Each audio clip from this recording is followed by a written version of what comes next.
Peace, everybody. Long overdue.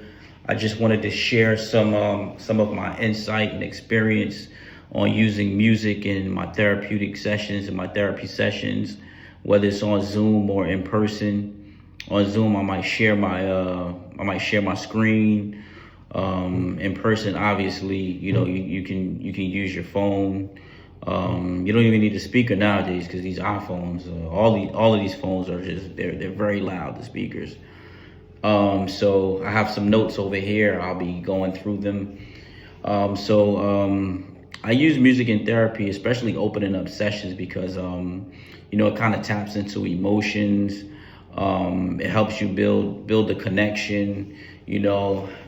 I want to say I don't want to overgeneralize and say everyone likes music because I've definitely met clients who said they didn't care for music, but generally speaking, music is just a universal language. You look at artists from America who go overseas and wherever they are, they don't even speak that language, speak English, but they're able to follow the cadence and the melody and things like that. So it's like a shared language. So that's why one of the reasons why it's important to me. And when it comes to artists, if let's just say culturally, the therapist and the client, they just don't share a common interest when it comes to music. It is absolutely okay to ask a client, excuse me, what artists do they like? Do your research. Go in. You know what I mean? Ask them about some songs that are true to them, that they relate to, and do your research, and vice versa. If you are very familiar with an artist and there's something that you might feel that's relatable to the client, you can play it during the session, or you can give it as homework. The key thing for me is the connection. You're building on the therapeutic relationship in a way that might seem unorthodox, right? Like it's not something that most clients are gonna expect.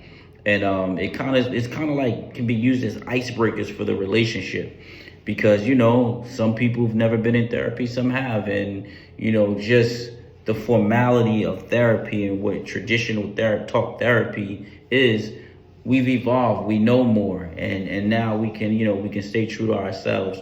The great Dr. Rio said, as a clinician, when I first came out of the gate and was having a hard time, come as your authentic self. And your audience will find you and you'll find your audience for clients. So yeah, let's talk about culture. It's like cultural alignment, right? And either the cultures are aligned just organically, or you just kind of like meshing cultures and then kind of like being aligned, right? Because trauma is trauma, stress is stress, coping mechanisms are coping mechanisms, regardless of culture. We need those things. Let's see. CBT and DBT foundations definitely can be found in music. I don't have a list of songs off the top of my head, but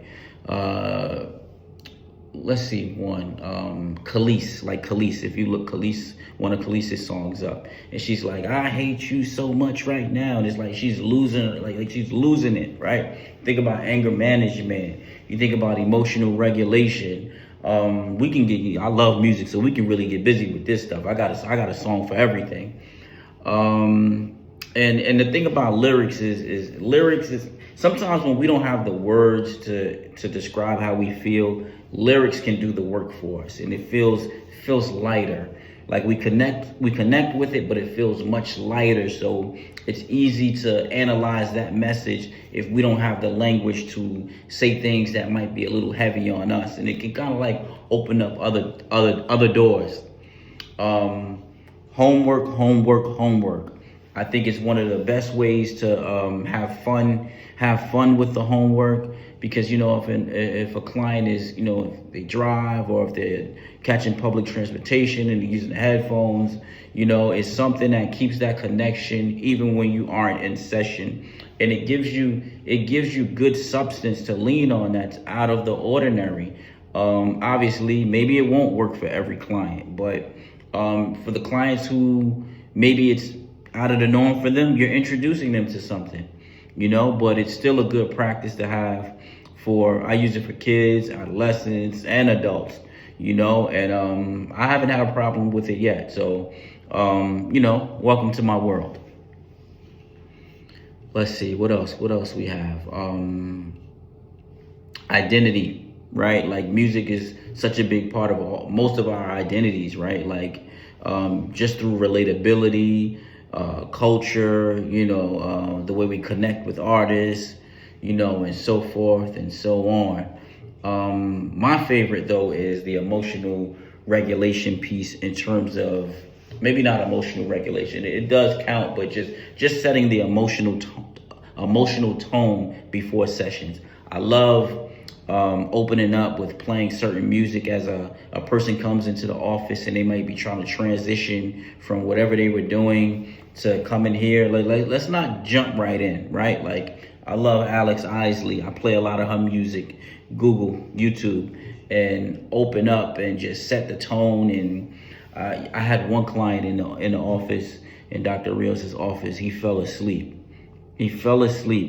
And I actually let him, I said, just rock out for a couple of minutes, because that was the first time he had actually sat down and did nothing in a while. So, just opening up with that stuff and just letting everything settle in. That's a big part of it, and my favorite part of it, actually. So, I hope this helps.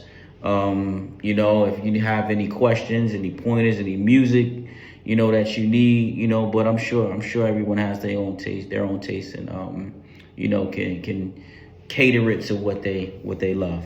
Peace.